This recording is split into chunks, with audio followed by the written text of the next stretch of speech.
Have you ever felt like the only way he would finally see you is if you shattered his pride first? There's a quiet ache that lives in the chest of a woman who has loved deeply and received so little in return. It doesn't scream. It whispers. It whispers late at night when the silence feels like rejection. It whispers when he looks away mid-conversation. It whispers when he disappears without explanation, and you're left staring at your phone, wondering what you did wrong. There's a longing, not just to be loved, but to be seen, fully, intensely, urgently. And when that longing is constantly unmet, the soul begins to ache not just for connection, but for proof. Proof that you matter. Proof that your absence would echo. That's when the thought appears, subtle, but sharp. Maybe if I break his pride, he'll feel what I felt. Maybe then he'll understand. But this desire to break him is not born from cruelty. It is born from exhaustion. From bending until your soul bruised. From staying silent when you wanted to scream. From giving chances you never gave to yourself. It's not about power. It's about a plea to be felt, to be acknowledged, to be chosen not because you fought for it, but because he finally woke up. And yet, somewhere deep inside, you know this truth. Every time you try to win through resistance, you lose a piece of yourself. Louise Hay once said, "We are not helpless victims of circumstances. We are powerful creators of our lives. You were not born to chase validation through pain. You were not created to play games with your worth. You do not need to break his pride. You need to stop negotiating your soul for crumbs. When you try to fix him, bend him, teach him a lesson, you repeat the very dynamic that keeps you stuck. You become performer, not presence. And the woman who performs for love eventually forgets the sound of her own truth. Brené Brown teaches us that vulnerability is not weakness. It's our most accurate measure of courage. And maybe that's where it all changes. When you stop trying to shake him awake with force, and instead awaken yourself with truth. Because the most disarming thing a woman can do is to return to her own center, not out of pride, not out of punishment, but out of remembrance. The woman who doesn't need to break him is the one who is finally choosing to stop breaking herself. Now, let's go deeper. Because underneath the desire to challenge his ego, there is a wound that needs your attention far more than he ever did. Sometimes it isn't about revenge. It's about being remembered, being felt, being heard in a way you never were. When a woman wants to break a man's pride, it's often not because she wants to destroy him. It's because, in some way, she feels destroyed by how invisible she became. There's a silence that echoes louder than any scream, the silence of being emotionally erased. And in that silence, a desperate wish emerges. Maybe if I shake him, hurt him, make him feel even a fraction of what I felt, maybe then he'll see me. But beneath that wish is a deeper grief. The grief of a woman who gave too much, stayed too long, accepted too little. You didn't want to fight him. You wanted to be enough for him not to want the fight in the first place. What you really wanted was presence. Not attention filled with tension, not games of control, but presence. The sacred kind. The kind that listens without distraction. The kind that holds you without needing explanation. There's a dangerous story women are taught, that pain is the only way to be noticed. That your tears must be loud, your boundaries aggressive, your heart armored just to be taken seriously. But love was never meant to be a battlefield. You were not meant to compete with his silence, nor convince him of your worth. You were meant to be met, soul to soul, truth to truth. And so the ache to break his pride isn't power. It's a mirror, a reflection of every moment you felt like the one breaking, while he walked away untouched. But what if the pain is not asking you to fight him? What if it's asking you to find the part of yourself that still believes you have to earn being loved? Because maybe the real question isn't, how do I break his pride? But why do I still think I need to? There's a moment in every woman's journey where she grows tired of being quiet, tired of swallowing words, tired of feeling erased.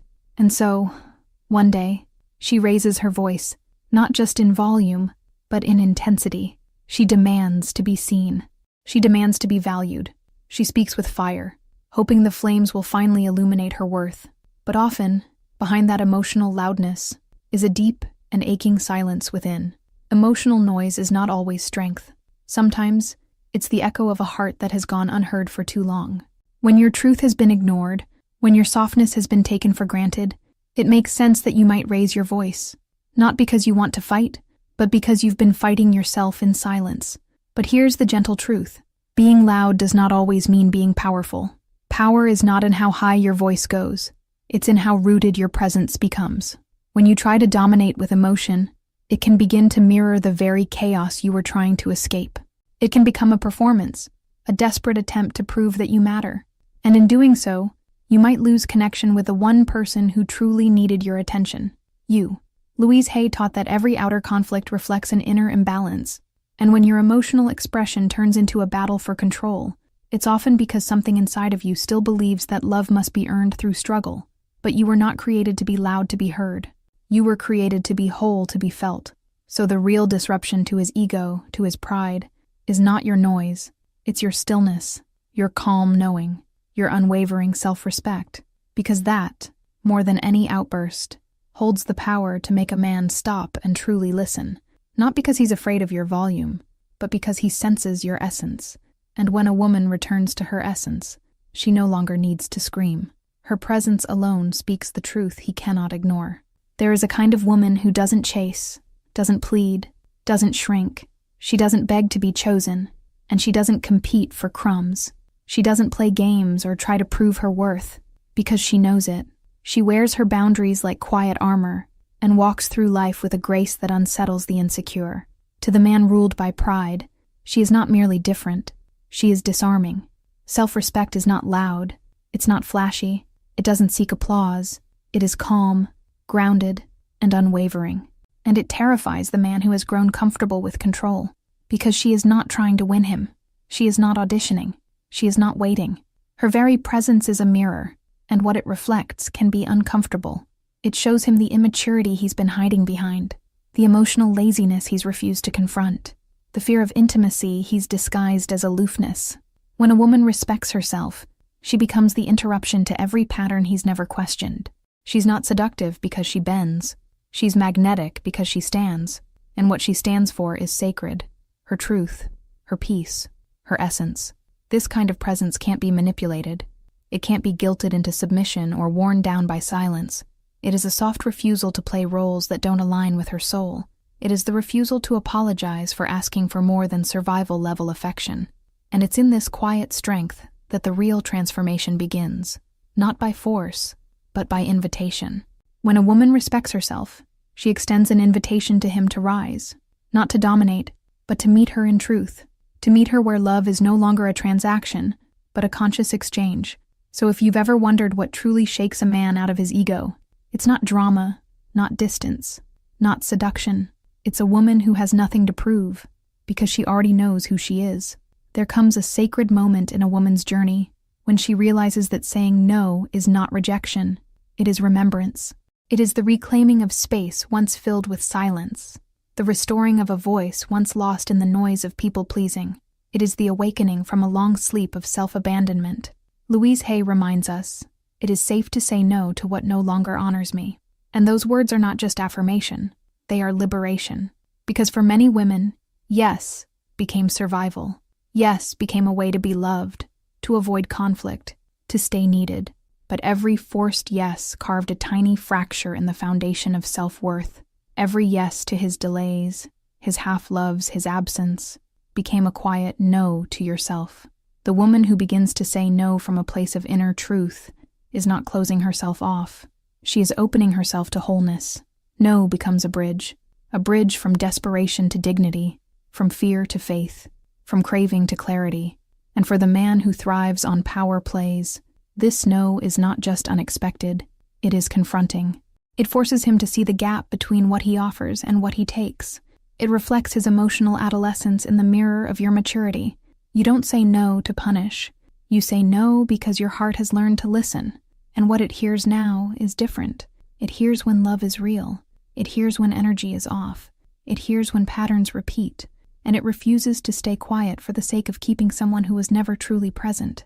This no is not cold. It is not cruel. It is clean. It is sacred.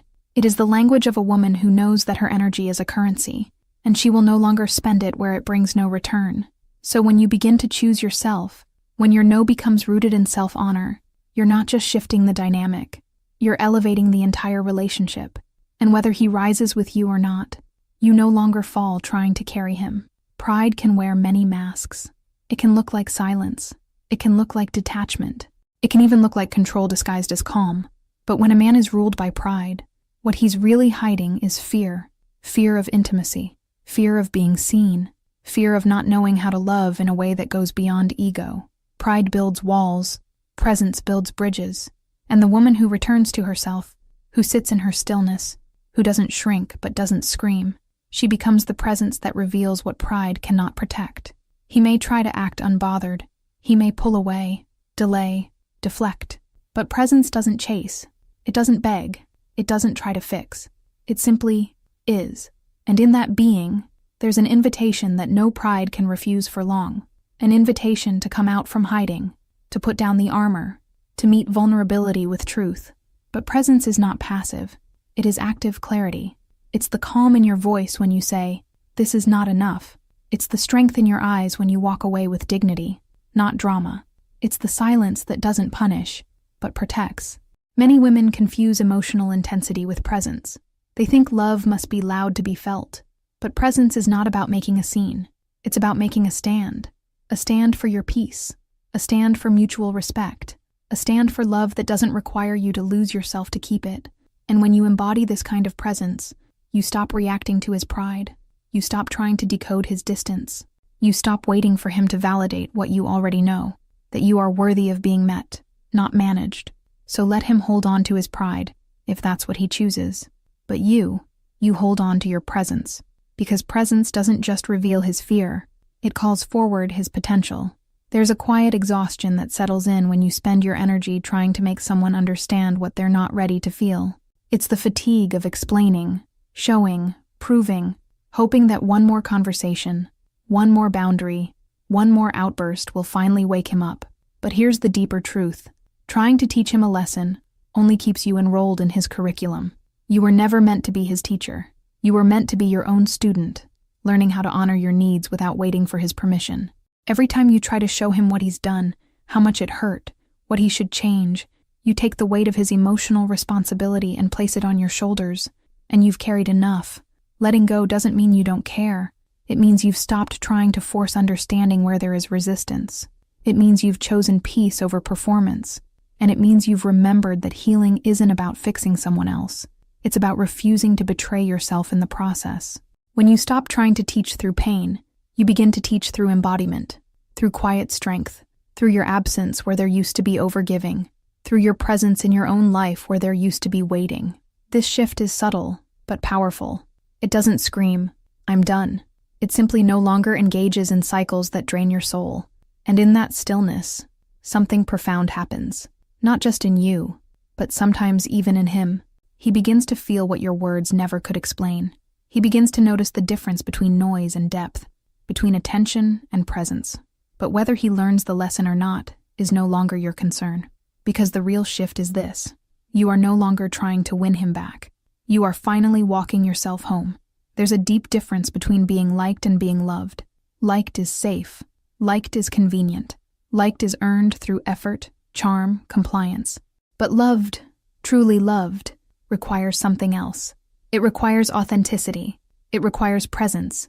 It requires the courage to stop performing. Many women were taught, subtly or loudly, that love is something you win, that if you're pretty enough, calm enough, fun enough, soft enough, he will stay.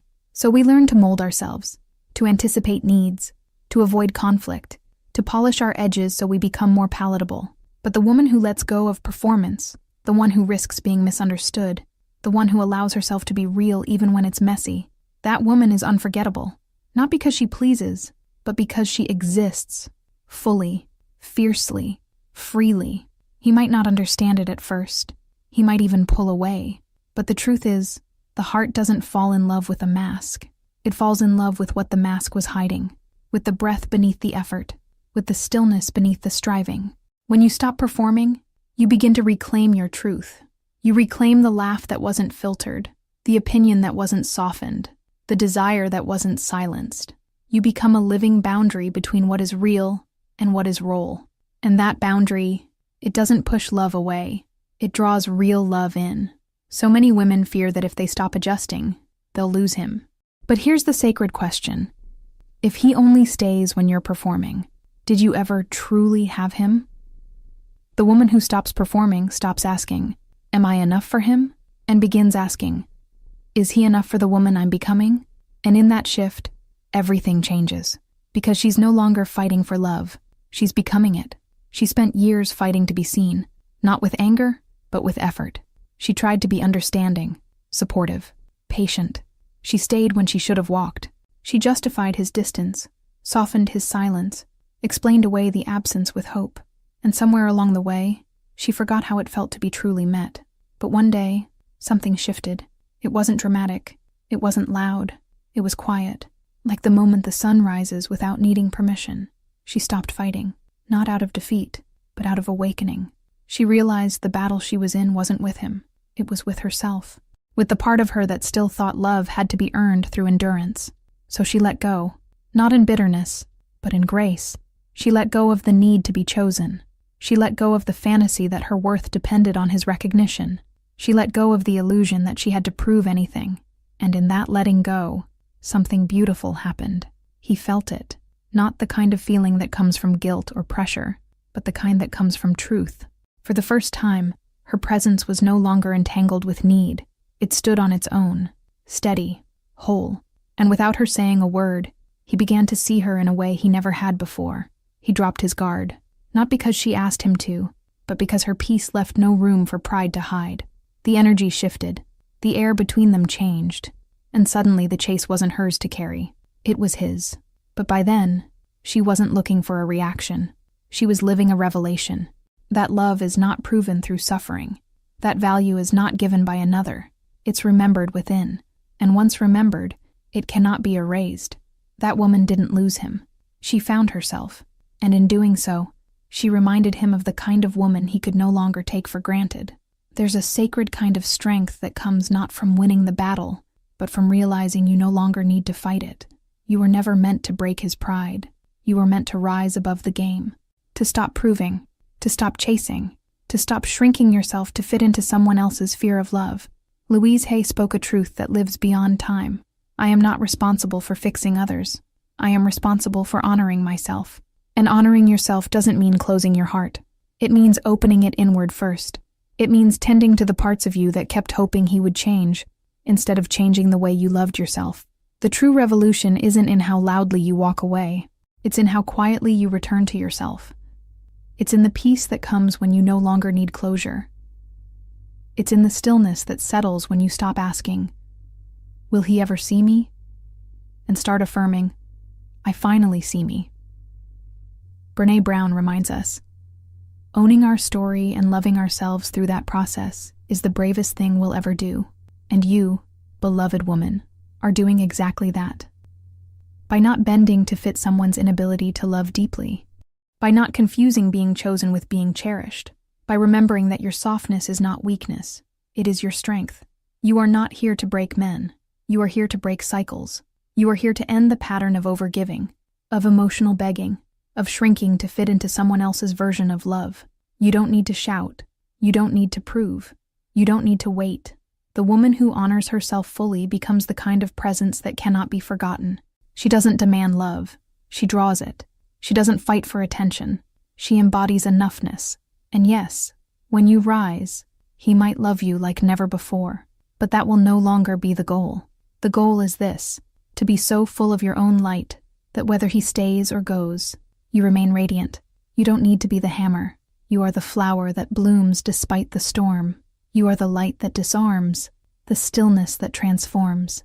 You are the presence that invites truth, not because you asked for it, but because you became it. If this spoke to something inside you, don't let it end here. Subscribe to the channel and join this circle of women remembering their worth. And if you're ready for your next step, click the video on the screen. There's more healing waiting for you there. You are not broken. You're just remembering who you truly are.